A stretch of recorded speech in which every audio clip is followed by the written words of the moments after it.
Thank you, Professor Faggioli, for those insightful remarks, and we look forward to our two responses. Allow me to welcome our first respondent, Dr. Melanie Barrett. Dr. Barrett is chairperson and professor in the Department of Moral Theology at the University of St. Mary of the Lake. She earned a BA in Political Science and International Studies from Northwestern, and both her MA in Divinity and PhD in Religious Ethics at the University of Chicago, the Divinity School, excuse me. Dr. Barrett also has an STL from, the University of St. Mary of the Lake, and a STD from the University of Freiburg in Moral Theology. She's the author of Co-Creating with the Creator, a Virtue-Based Approach in Science, Faith, and Human Fertility, the third conference on ethical fertility health management, and the chapter Doctrine and Praxis and Pope Francis's Approach to Evangelization in Pope Francis and the Event of Encounter. Dr. Barrett has also written on the ethics of Hans Urs von Balthasar and is currently completing a second book on suffering and the moral life in the work of Thomas Aquinas. Dr. Barrett is a member of the editorial board of Chicago Studies, the Society of Christian Ethics, and the American Academy of Religion, and also the Academy of Catholic Theology. Please give her a little welcome to the podium, and thank you, Dr. Barrett.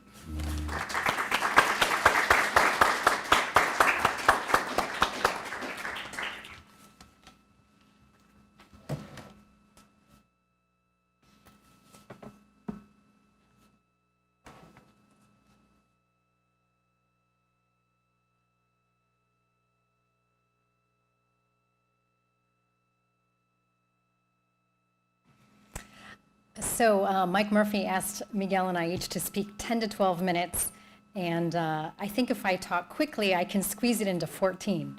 So hopefully, given that we're still in the octave of Easter, you can be indulgent and give me just an extra couple of minutes, and hopefully you'll find it worthwhile. In his presentation, Massimo Faggioli surveyed the past 5 years of Pope Francis's papacy in 3 areas: theological, ecclesiological, and political geopolitical. Because I am neither an ecclesiologist nor a close observer of global politics, I will defer to Faggioli's analysis in those areas and limit myself to the first area, that of theology. Furthermore, I agree with Faggioli that it is too early or oversimplified to characterize Francis's theological approach as embodying either continuity or discontinuity. I do not agree, however, with Faggioli's claim that he suggested here and has also argued elsewhere, that doctrinal continuity that goes all the way back to the person of Jesus Christ needs some discontinuity in the teaching and practices of the Church in order to get closer to Jesus. That claim would need substantially more nuance and qualification in order to garner my assent. It is not self-evident to me that Jesus' disciples became closer to him by rejecting some of his teaching. Rather, the exact opposite seems to be true. So 3 examples. First, Matthew 16:23. When Jesus predicts his own suffering and death, Peter rejects the idea that such sacrifice is needed. Rather than commending Peter for being innovative, Jesus responds by saying, get behind me, Satan. You are an obstacle to me. You are not thinking as God does, but as human beings do. Second, Matthew 19:1-12. When Jesus reaffirms the Genesis account of marriage's lifelong fidelity between one man and one woman, contends that Moses subsequently allowed divorce because the people were hard-hearted, and declares that this shall not continue for his followers, the disciples respond with disbelief, saying, if that is the case of a man with his wife, it is better not to marry. Jesus responds to their shock not by encouraging them to formulate a third alternative doctrine on divorce, but by offering a second vocational option, one that is equally rigorous in its demands, that of voluntary celibacy for the sake of God's kingdom. Third, Matthew 26:20-25. At the Last Supper, Jesus does not pat Judas on the back for being resourceful in creatively balancing his spiritual well-being with his material well-being, soon to be secured by 30 pieces of silver. Rather, Jesus forcefully asserts it would be better if that man had never been born. Accordingly, for any subsequent theological reform of the Church to be authentic, it must be radically faithful to the particular mission that Jesus entrusted to his apostles and his successors. As Pope Benedict XVI cautioned in 2005, this is the talk that Faggioli referred to, Discontinuity contributes to reform only when it pertains to contingent matters indexed to particular historical contexts, not to fundamental principles of faith. As an example of good discontinuity, Benedict pointed to Dignitatis Humanae.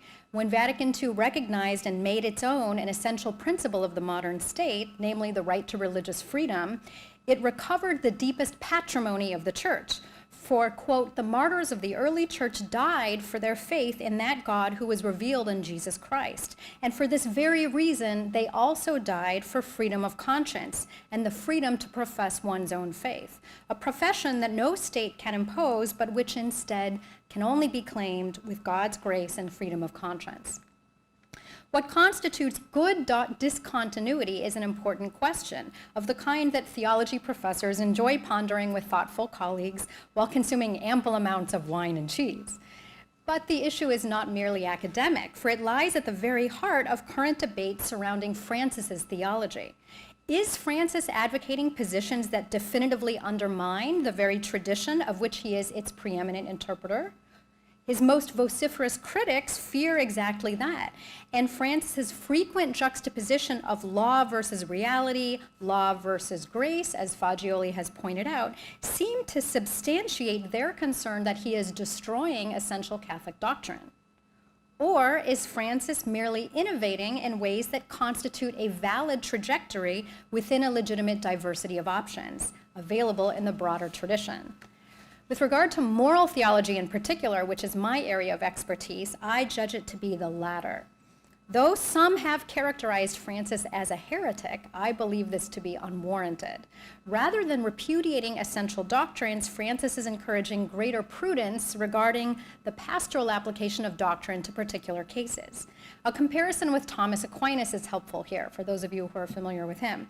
Aquinas maintained that at the level of the general principle, moral truth is the same for all, both because there is one objective truth that binds everyone, for example, that murder is wrong, and also because all human beings can know this truth through reason, presumably without much difficulty.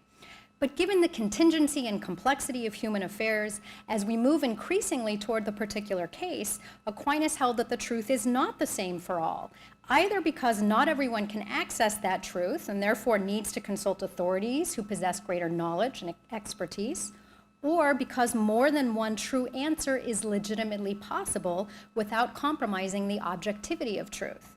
After consulting the relevant authorities, conscience is the act by which human reason applies the general principle to a particular case in order to arrive at a prudent judgment. Furthermore, for Aquinas, the general moral principles that conscience applies to particular cases are not arbitrary laws. They are not legalistic impositions that unfairly suppress human freedom. Rather, moral norms are trustworthy guideposts to authentic human fulfillment. Just as the diabetic needs to be informed by their doctor by practical principles, such as eat less sugar, in order to learn how to become physically healthy, so too our conscience needs to be informed by moral principles, such as don't commit adultery, in order to learn how to become spiritually healthy. However, the application of such principles to specific circumstances isn't always straightforward and clear-cut, which is why Aquinas spends very little time doing this. Instead, he devotes the majority of his moral theology to delineating the full range of virtues that a person needs in order to make such prudent judgments correctly. Now, Pope Francis adopts somewhat of a parallel approach, even though he uses the Jesuit term discernment rather than the Thomistic term prudence. And he spends more time discussing the complexity of circumstances than the virtues needed to make such judgments. Also, like Aquinas, Francis insists that the Church should articulate clear moral principles in order to help believers form their consciences. Just read Laudato Si, Francis's encyclical on the moral obligation to care for the environment, and you will find ample examples of such intentional conscience formation. Much confusion has resulted, I believe, not because Francis has espoused error, but because his manner and style of pastoral application tends to lack the conceptual precision characteristic of his predecessors, Benedict XVI and John Paul II. Accordingly, many people read Amoris Laetitia as a Rorschach ink blot, seeing in it whatever they want to see, and pointing to specific sentences taken out of context in order to substantiate their preferred interpretation. So why does Francis speak so ambiguously compared to his predecessors? For example, why relegate the question of the reception of the sacraments for people in irregular marriage situations to a mere footnote in Chapter 8? Why not provide more precise directives, either in the document itself or after the fact, aside from commending the Argentinian bishops for their directives? And why not respond to the dubia? These are questions that only Francis himself could answer. However, if I were to speculate, I would conjecture that such ambiguity is somewhat intentional on Francis's part, because he believes that it will help doctrine better correspond to the concrete circumstances of people's lives. Francis's primary concern in evangelization is not precision of doctrine, but rather responsiveness of doctrine to the messiness of human existence. He is not a deductive thinker who begins with principles and applies them to cases. Rather, he immerses himself in a particular context and then asks which aspects of doctrine can heal the specific types of brokenness that he encounters. The end result is a set of overarching guidelines for pastoral care, within which diverse methodological approaches can be regarded as valid. Notably, Francis does not worry that these diverse approaches will engender confusion regarding church teaching. Instead, he expresses confidence that this will open greater space for the Holy Spirit to operate in the lives of the faithful and those they seek to evangelize. In Evangelii Gaudium, he writes, quote, "For those who long for a monolithic body of doctrine guarded by all and leaving no room for nuance, this might appear as undesirable and leading to confusion. But in fact, such variety serves to bring out and develop different facets of the inexhaustible riches of the gospel," unquote. He then cites John Paul II's Familiaris Consortio to contend that accompaniment in personal spiritual growth must proceed with mercy and patience, yet without detracting from the evangelical ideal. As justification, Francis invokes the traditional teaching of the Church, which stipulates that even when one performs an act that is gravely evil in an objective sense, one's subjective culpability might be reduced, such that the sin is not mortal, by citing the Catechism number 1735. Quote, "Imputability and responsibility for an action can be diminished or even nullified by ignorance, inadvertence, duress, fear, habit, inordinate attachments, and other psychological or social factors," unquote. It is with this caveat in mind that Francis goes on to express optimism that God's saving love is mysteriously at work in each person above and beyond their faults and failings. For whenever perfection is not possible, the gospel can still bring goodness and light without renouncing the truth. In Amoris Laetitia, Francis makes a similar argument. Paragraph 295, quote, "St. John Paul II proposed the so-called law of gradualness in the knowledge that the human being knows, loves, and accomplishes moral good by different stages of growth. This is not a gradualness of law, but rather a gradualness in the prudential exercise of free acts on the part of subjects who are not in a position to understand, appreciate, or fully carry out the objective demands of the law. For the law itself is a gift of God which points out the way, a gift for everyone without exception. It can be followed with the help of grace, even though each human being advances gradually and with the progressive integration of the gifts of God and the demands of God's definitive and absolute love in his or her entire personal and social life." And that's straight out of Familiaris Consortio, paragraph 9. So Francis's priority is to apply the saving message of the Church to this situation here and now with theological clarity playing catch-up over time to harmonize pastoral practice with the deposit of faith. Paragraph 300, quote, "If we consider the immense variety of concrete situations, it is understandable that neither the synod nor this exhortation could be expected to provide a new set of general rules, canonical in nature and applicable to all cases. What is possible is simply a renewed encouragement to undertake a responsible personal and pastoral discernment of particular cases, one which would recognize that, since the degree of responsibility is not equal in all cases, the consequences or effects of a rule need not necessarily always be the same. This is also the case with regard to sacramental discipline, since discernment can recognize that in a particular situation, no grave fault exists. What we are speaking of is a process of accompaniment and discernment which guides the faithful to an awareness of their situation before God. Given that gradualness is not in the law itself, this discernment can never prescind from the gospel demands of truth and charity as proposed by the Church. Importantly, both Aquinas and John Paul II would agree with Francis that not everyone in an irregular situation is in mortal sin. Consider the example of a person who is divorced and civilly remarried without annulment. Perhaps objective grounds for an annulment exist, but the annulment was not granted either because the ex-spouse lied or was unwilling to participate in the annulment process, or the couple couldn't provide enough evidence or witnesses to prove their case in the external forum. Or perhaps one's previous marriage was sacramentally valid, so objectively one is now committing adultery with the second spouse, which constitutes grave matter. But one's subjective culpability is so diminished due to ignorance or a lack of freedom that one's sin is venial rather than mortal. In either case, the person remains in a state of grace and thus could receive communion, for it would be efficacious for them. The only issue from a moral perspective is whether one's receiving communion publicly would cause confusion about the Church's teaching and thus scandal.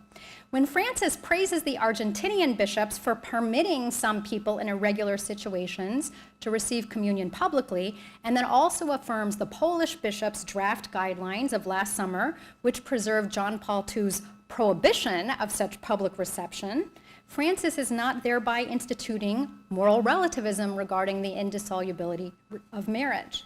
Rather, he is giving individual bishops the latitude to assess within their own dioceses what would cause scandal and what would not, and to develop pastoral guidelines accordingly. Although the exact letter of the law of Canon 915, which prohibits people persevering in manifest grave sin from receiving communion regardless of their subjective culpability, the spirit of that law is to prevent scandal. Because the Pope is the supreme legislator and thus the chief interpreter of canon law, Francis is exercising his papal prerogative in yielding the interpretation of Canon 915 to his fellow bishops according to their particular situations. So, in conclusion, Francis's controversial innovation does not involve moral theology per se, but rather ecclesiology and the interpretation of canon law. This type of novelty is something that I predict we will see more of in Francis's papacy going forward, not less. So as they say at the amusement park, when you first board the roller coaster, fasten your seatbelts because this is going to be a bumpy ride. Thank you.